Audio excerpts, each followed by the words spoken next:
A Mortal's Journey to Immortality Episode 200. In the previous episode, tensions reached their breaking point inside the ancient pavilion, when the group discovered 3 mysterious jade boxes that resisted spiritual sense. Greed and suspicion began to stir among the cultivators. Wang Tiangu questioned the fairness of the selection order, claiming that the boxes might hold Cang Kun's most valuable secrets, perhaps even the key to Devilfall Valley itself. Marquis Nanlong and the white-robed elder, Yun, stood firm on their rights to choose first, but distrust quickly escalated into confrontation. Unexpectedly, Yun betrayed Nanlong, launching a sudden attack that left him gravely wounded. The fragile alliance shattered, and chaos erupted as factions turned against one another. Caught in the middle, Han Li remained calm, refusing to take sides, but with escape routes blocked and hidden restrictions sealing the building. He realized the danger had only just begun. Both sides sought his support. And the story continues. As Marquis Nanlong spoke, he brushed his hand past his chest. In a pulse of soft white light, the depression in the armor was restored back to normal. His seemingly miraculous recovery caught the attention of everyone present.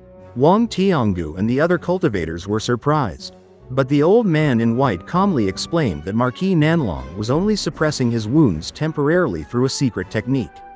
His body, however, was still damaged, and if they wanted to win, they should focus on killing him first. With a wave of his hand, the old man summoned his magic treasure, a silver wheel, that floated above his head and released a mist of white light. His figure became hazy and indistinct within that glow, showing he was preparing for a serious battle. Wang Tiangu nodded, agreeing with the old man's strategy. He quickly turned to a stern-faced cultivator and said coldly, "Brother Long, deal with that youngster. Han Li, don't try to kill him, just keep him busy until we've taken care of Marquis Nanlong." Without hesitation, Wang Tiangu's body flared with black radiance, a meter-tall aura of darkness that enveloped him completely. The other cultivators, the old woman and the tan man, also released their own magic treasures, readying themselves for battle. The stern-faced cultivator grinned as he pulled out a milky white jade scepter and confidently stepped forward. "Not a problem," he said with a cold smile. "I'll deal with fellow Taoist Han." From his point of view, restraining a newly advanced nascent soul cultivator was no real challenge. Han Li watched in silence, his expression unreadable, but when he saw the old woman move away from the stairwell, his heart tightened. His hand instinctively gripped the ancient treasure hidden in his sleeve, ready for whatever would come next.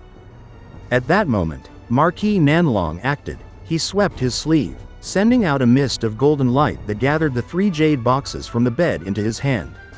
Then, without warning, he tossed one of them to Han Li and said, "Take it, since you're not standing with them. I'll give you this jade box. If it truly contains the secrets of Devilfall Valley and you survive, then that will be your fortune." The others froze, their expressions twisting in shock. None of them had expected this. Han Li caught the box easily, his mind racing. Inside, he was laughing. The treasure that everyone desired had just fallen right into his hands. Of course, he knew Marquis Nanlong wasn't giving it away out of generosity. It was a tactical move, by handing the box to Han Li.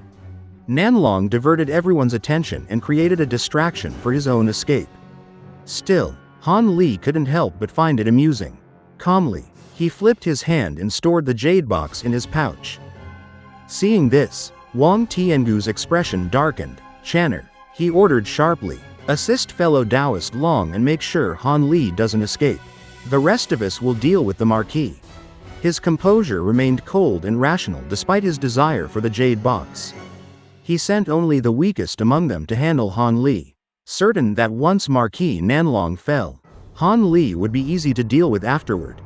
Wang Chan sneered, his eyes glinting with malice. "Yes, second uncle, I was already planning to." With that, he beckoned Yan Ruyan and strode toward Han Li. Yan Ruyan followed quietly, a flicker of hesitation crossing her face before it vanished beneath a mask of calm. Han Li watched the two approach with complete composure. He even found the situation a little ridiculous. Everyone was ready to fight, yet no one dared make the first move. The tension in the hall was suffocating. Marquis Nanlong's enemies were cautious. They all knew that a cornered mid-nascent soul cultivator was dangerous. If he unleashed his full strength in desperation, one or two of them could easily die with him. So they waited. They calculated. Marquis Nanlong's injuries would worsen over time. And when he grew weak enough, they would strike together. The advantage was clearly theirs, or so they believed. But strangely, Marquis Nanlong didn't show any sign of weakening. He stood completely still, as if unaffected by pain. His complexion, however, was turning redder by the moment, his skin almost glowing with a blood-like hue. The sight made his opponents hesitate even more, worried he was about to unleash some devastating secret technique. The room remained filled with killing intent, yet eerily silent. The stern-faced cultivator didn't rush to attack Han Li. Waiting for the right moment, Wang Tiangu glared murderously, but his cultivation was too low to act rashly. Moments passed, then Han Li sighed softly, just a quiet breath, but enough to draw attention. The others didn't react, they were too focused on Marquis Nanlong. Only the stern-faced cultivator glanced his way, and Wang Tiangu let out a mocking laugh, thinking Han Li was nervous. But Han Li was anything but nervous. Calmly, he raised his hand, revealing a pitch-black item that gleamed faintly under the light. Marquis Nanlong instantly narrowed his eyes, recognizing the danger even before he understood what it was. In the next instant, Han Li tossed it into the air. The object spun once before expanding rapidly, growing to over 25 meters tall, until it formed a massive black mountain. A solid wall of darkness separating the two sides of the battle. The stern-faced cultivator froze in shock. He didn't recognize the treasure, but instinctively felt its power. Recovering quickly, he pointed his jade scepter forward. The scepter glowed brilliantly, and from its light emerged a huge, spectral white tiger. With a deafening roar, the beast fired a blazing beam of white energy at the Black Mountain. The beam struck with a thunderous crash, filling the room with blinding light and shaking the walls. Meanwhile, Wang Tiangu and Yan Ruyan reacted at once. Wang Tiangu's body was surrounded by a crimson mist that reeked of blood, while Yan Ruyan's aura glowed with the same red hue but emitted a strange, intoxicating fragrance that clouded the mind. The air grew heavy and thick with spiritual energy.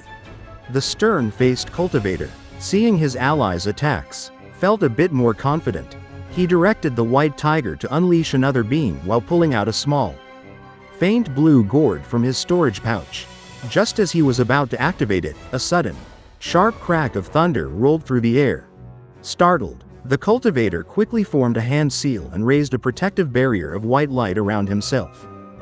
But before he could even steady his breath, a flash of silver light flickered beside him. Out of thin air, Han Li appeared, his silver wings spread wide from his back, lightning sparking off their edges. The stern-faced cultivator's face twisted in shock. "Ah, you," he shouted, raising his gourd in desperation. A bright bolt of blue lightning shot straight toward Han Li. But Han Li didn't dodge. Instead, he simply opened his mouth and released a thin, deadly thread of blue flame. The blue flames pierced through the white light barrier without the slightest resistance and shot towards the stern-faced cultivator. And that wraps up this episode. In this part, we saw tension reach its breaking point as Marquis Nanlong, despite his severe injuries, refused to back down. Surrounded by enemies, he cleverly used both his power and his wits, healing himself just enough to keep fighting, while tossing one of the precious jade boxes to Han Li to create confusion among his rivals. His quick thinking turned the entire situation into chaos, giving him a slim chance to escape. Meanwhile, Han Li once again demonstrated his calm and strategic nature. Instead of panicking, he quietly observed everyone's moves and waited for the perfect moment to act. When the time came, he revealed the mysterious Black Mountain treasure, instantly shifting the balance of the battle. His sudden use of lightning speed and the devastating blue flame at the end showed that he wasn't a mere bystander, he was a deadly force in his own right. This episode highlighted how dangerous and unpredictable every cultivator in Devilfall Valley truly is. Greed, fear, and calculation filled the air, and in the middle of it all, Han Li continued to advance step by step, turning every chaotic moment into an opportunity. If you enjoyed this episode or found it interesting, don't forget to like the video and subscribe to the channel to get notified about the newest episodes in Han Li's journey. Thank you for watching, and I'll see you all in the next episode.